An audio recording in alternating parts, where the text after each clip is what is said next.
안녕하세요. 가슴 살리는 의사 옵티마 성형외과 원장 이안나입니다.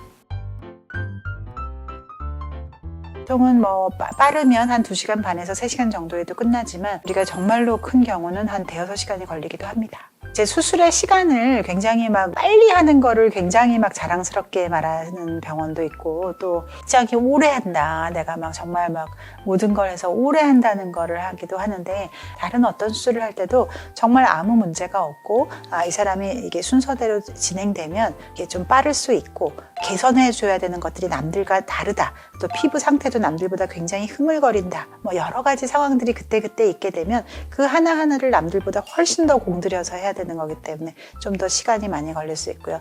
또 심지어는 이제 대학병원이나 이럴 때는 이게 본래 기본적으로 시간이 많이 걸리는 수술이다 보니까 양쪽에서 이제 교수님 한 팀 한 팀이 들어가서 수술을 하는 경우도 있고, 그렇지만 다 일장일단이 있는 거라서 보통은 이제 한 수술을 하고 한쪽이 끝난 다음에 반대쪽을 하게 되면 실제로는 이 바깥에 외기에 내 이 몸에 상처가 드러나는 것이 가장 적으니까 거기에 맞게 우리가 수술을, 염증이나 이런 것들을 방지하면서 수술하기에 훨씬 더 좋습니다. 우리가 마지막 봉합을 하지 않고 이제 본드를 붙인다든지 각각이 다 장단점이 있어요. 어느 게 더 무조건 좋다든지 어느 게 더 나쁘다라고 하는 거는 굉장히 어폐가 있는 거고, 다 장단점이 있는데 그 사람에서는 어떤 걸 하는 게 좋겠다, 아니면 이 사람이 정말로 어떤 전신 마취상의 문제가 있다 그러면 빠르게 하는 거에 모든 초점을 맞춰서 각 단계가 각 여러 가지의 선택지가 있거든요. 그래서 그때 그거에 맞게끔 선택하는 것이 굉장히 중요합니다. 근데 아무리 그래도 빠르게 한다고 해도 보통은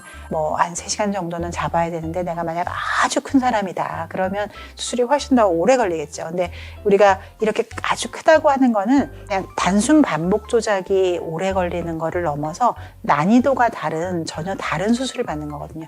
우리가 한 요만큼을 올려야 되는 어떤 거상술이나 축소와 이만큼을 해야 되는 경우는 수술의 난이도가 전혀 다른 수술을 받는다고 생각하는 것이 중요해서, 내가 몇 시간 만에 했다는 거가 꼭 더 좋은 수술을 받았다, 더 빠른 수술을 받았다고 해서 또 성의 없는 수술을 받았다, 그런 것도 전혀 아니시고, 내 상태에 따라서 그 정도가 걸리는구나 라고 생각하면 정확할 것 같아요.